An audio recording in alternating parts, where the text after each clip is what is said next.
Throughout human history, only 7 architectural works have been recognized as the 7 wonders of the ancient world. These masterpieces once stood towering as testimony to the power and intelligence beyond their time of ancient civilizations. But today, only one wonder remains standing against the test of time. The other 6 have disappeared almost completely, leaving faint traces that scientists still struggle to explain to this day.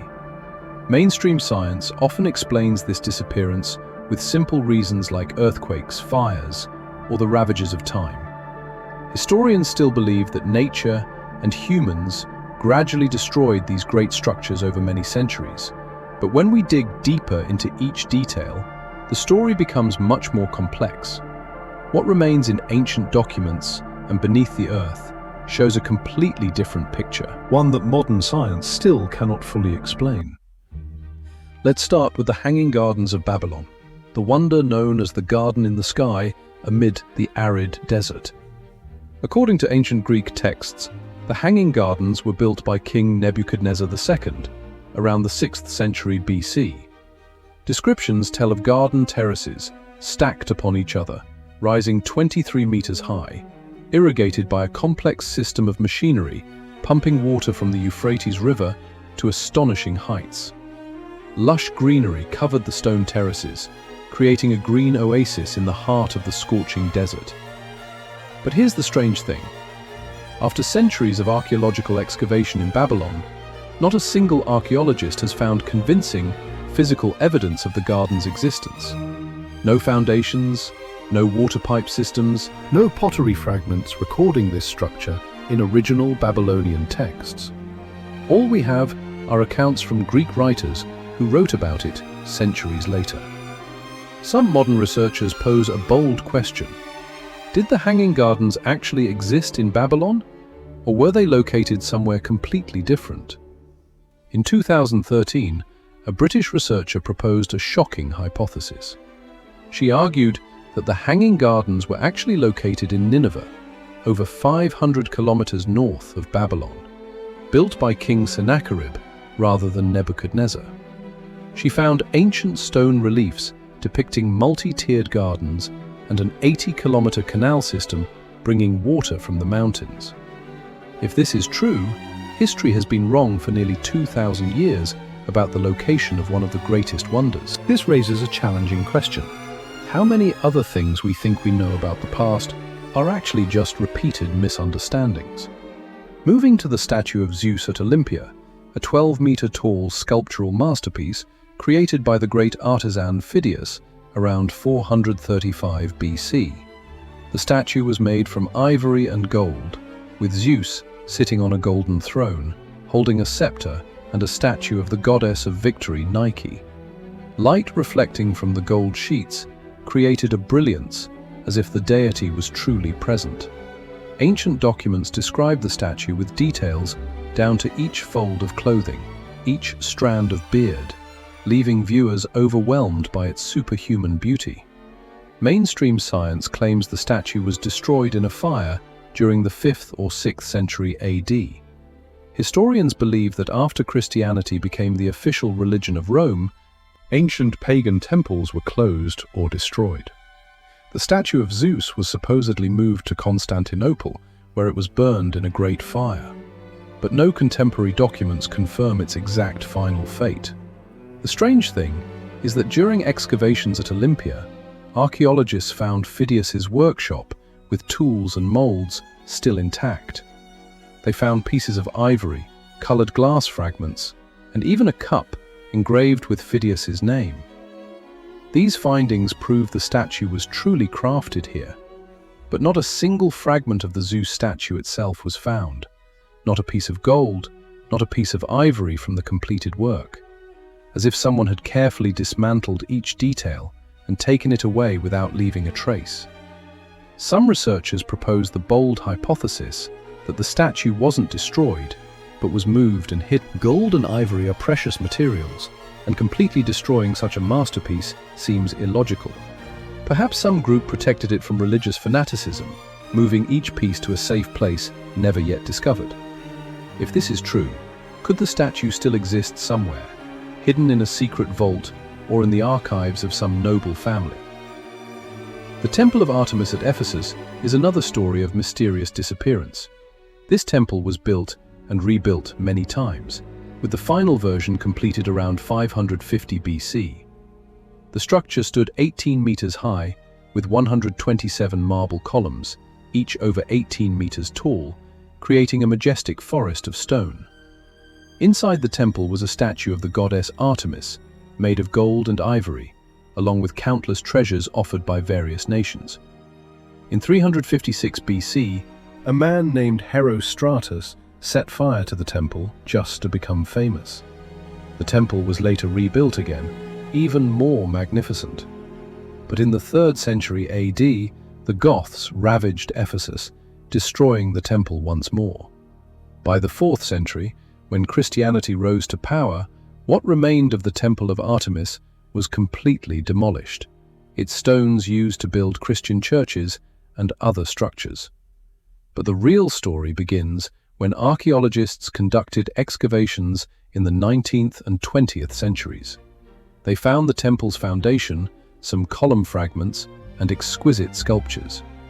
But what astonished them was discovering a network of secret tunnels running deep beneath the temple. These tunnels were built with collapse prevention techniques far beyond the capabilities of their era. The tunnel walls were reinforced with strange metal bars, an alloy whose exact composition modern analysis still cannot determine. In one of the underground chambers, archaeologists found traces of a complex hydraulic system. There were stone grooves carved with precision to the millimeter, showing that ancient people used extremely sophisticated measuring tools. A modern hydraulic engineer participating in the survey declared that this design resembles modern industrial cooling systems more than an ancient structure. This raises the question, what did the ancient Ephesians know about hydraulics and engineering that we think was only invented in recent centuries? The Mausoleum at Halicarnassus is another structure that disappeared mysteriously. Built between 353 and 350 BC, this tomb stood about 45 meters high, with architecture mixing Greek, Egyptian, and Lycian styles. The structure had 3 levels. The bottom rectangular level contains the burial chamber. The middle level had 36 ionic columns surrounding it, and the top level was a 24-step pyramid topped with a 4-horse chariot statue. Everything was covered with exquisite reliefs depicting battles and mythology. Historians still believe the mausoleum was destroyed by a series of earthquakes from the 12th to 15th centuries. By the 15th century, when the Knights of St. John of Malta built Bodrum Castle, they used stone from the mausoleum ruins as building material. But when archaeologists studied more carefully, they discovered something strange. The amount of stone used in Bodrum Castle only accounts for a small portion compared to the estimated stone volume of the original mausoleum. Where did the rest of this enormous structure go? During excavation, archaeologists found pieces of marble reliefs with astonishing precision. Each relief was carved with depth and detail, as if the artisan could see through the stone. A modern sculpture expert studying these pieces declared that to create such sharpness on hard marble, ancient people must have used tools with hardness equivalent to diamond. But mainstream science asserts that ancient Greeks only had bronze and iron tools. So, how did they do it? Even stranger, in the burial chamber deep below, archaeologists discovered peculiar markings on the stone walls. These marks weren't writing but resembled technical diagrams. When a modern architect analyzed them, he recognized them as cross-sectional drawings of the structure with precise scale calculations. This proves ancient people didn't build by eye and experience, as we've always thought, but they had complex technical drawing systems like modern engineers. The Colossus of Rhodes is one of the clearest testimonies to technology beyond its time. This giant bronze statue, about 33 meters tall, was built between 292 and 280 BC to commemorate Rhodes' victory over the Macedonian army. The statue depicted the sun god Helios standing at the harbor, with one hand holding a torch. It's estimated the statue weighed about 70 tons, made of bronze mounted on an iron frame inside. Mainstream science claims the statue collapsed after an earthquake in 226 BC, standing for only 54 years. The statue's fragments supposedly lay in place for nearly 800 years until Arabs conquered Rhodes in 654 AD and sold the scrap bronze to a merchant. But no archaeological evidence shows this enormous pile of rubble ever existed anywhere in the harbour area. In 2015, a group of structural engineers conducted computer simulations to recreate the Colossus based on ancient descriptions. The results astonished them.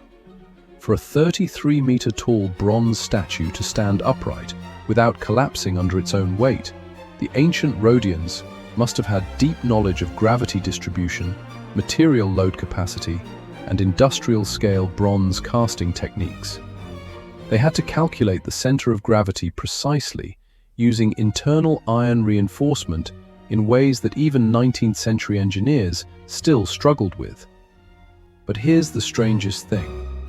When analyzing bronze samples from smaller works found in Rhodes from the same period, scientists discovered it was a bronze alloy containing tin and a small amount of phosphorus. This composition is identical to modern phosphor bronze, an alloy invented in the 20th century to increase durability and corrosion resistance. How did ancient Rhodians know this alloy formula without modern chemical research methods? The lighthouse of Alexandria was the ancient world's wonder of light technology. Built in the early 3rd century BC on the island of Pharos, the lighthouse stood between 100 and 137 meters tall, taller than the modern Statue of Liberty. The structure had 3 tiers, a square base, an octagonal middle section, and a circular top with a fire beacon at the summit. Light from the lighthouse could supposedly be seen from a distance of 50 kilometers at sea. Historians typically explain that the lighthouse collapsed due to earthquakes in the 14th century, and its stones were used to build the Kate Bay Fortress in 1480. But when archaeologists dove into the waters around Pharos Island in the 1990s, they found incredible discoveries. Scattered across the seabed lay thousands of enormous stone blocks, some weighing up to 75 tons, with carvings and sculptures surprisingly intact after more than 600 years submerged in seawater. But what shocked experts was the light reflection system. They found polished metal pieces with flatness achieving a level that today can only be achieved with precision optical grinding machines. Analysis showed it was a copper-tin-silver alloy with perfect proportions to create the best reflective surface. An optical engineer studying these pieces calculated that with such a mirror system, ancient Alexandrians could amplify firelight to a level where it could truly be seen from 50 kilometers. But there's an even deeper mystery. In ancient texts, there are strange descriptions of a magic mirror at the lighthouse's summit, allowing guards to see approaching ships from beyond normal eyesight. Mainstream science considers this wild mythology. But if Alexandrians truly had a primitive telescope mirror system, this would completely change the history of optics. The telescope was supposedly invented in the early 17th century, but did ancient people have a crude version from 2,000 years earlier? The strangest thing about these disappeared wonders isn't that they collapsed, but that all traces of the technology to build them vanished almost completely. No instruction manuals, no detailed technical drawings, no forges or foundries remaining with complete tools, as if a civilization deliberately erased all evidence of its technical capabilities before disappearing. Some researchers propose the bold hypothesis that knowledge of building these wonders was kept secret by secret societies, passed from master to apprentice through generations. When these societies dissolved due to war, plague, or political change, the knowledge disappeared with them. This explains why no texts recorded technical details, because everything was kept absolutely secret. When comparing the remaining technology from the wonders with what mainstream science considers the era's capabilities, we see an enormous gap. Metal alloys with sophisticated compositions, industrial-scale casting techniques, knowledge of optics and hydraulics, structural calculation systems accurate to the millimeter. All these things couldn't appear randomly or by luck. Perhaps ancient civilizations reached a technological peak we don't fully understand. They didn't have computers or electricity, but they had sharp intelligence, excellent ability to observe nature, and time to perfect each detail. They built not just with manual strength, but with complex mathematical calculations and deep understanding of physics. The Great Pyramid of Giza in Egypt is the only wonder surviving to this day, and its very existence is testimony to timeless durability. But even the pyramid harbors mysteries that modern science still cannot answer. How did ancient Egyptians move stone blocks weighing tens of tons with precision to thousandths of a millimeter?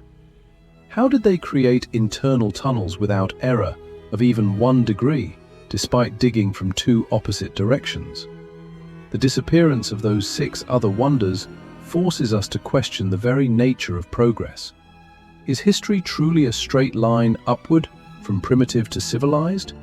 Or is it a series of cycles of rise and fall, where civilizations reach peaks, then collapse, leaving behind fragments that later generations cannot understand? If we acknowledge that ancient people had more advanced technology than textbooks teach, we must rewrite the entire history of science and engineering. We must acknowledge that humanity's development path doesn't always go upward, that sometimes we step backward, sometimes we forget what ancestors knew. Each lost wonder is a library of knowledge burned, a laboratory destroyed, a school erased.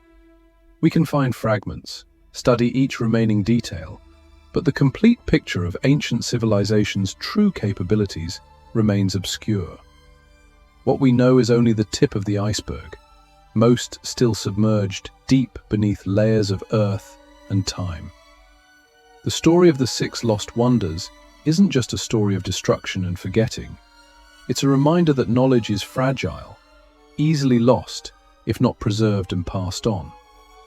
It's a lesson in humility, that we today aren't the first to think of clever ideas. In each remaining stone fragment, each piece of metal found on the seabed, each ancient text describing the lost wonders, we see the shadows of people as intelligent and creative as ourselves. They used science and engineering to create wonders, to assert their place in the universe. The disappearance of those wonders doesn't diminish their greatness, but rather makes them more mysterious and desirable. Perhaps one day, with modern technology, we'll find complete answers. Perhaps we'll discover secret chambers full of technical drawings, treasure troves of knowledge still intact. But until then, the 6 lost wonders will remain the greatest challenge to our confidence in understanding the past. They remind us there's so much we don't know, so many mysteries unsolved, and history still has many blank pages waiting to be rewritten.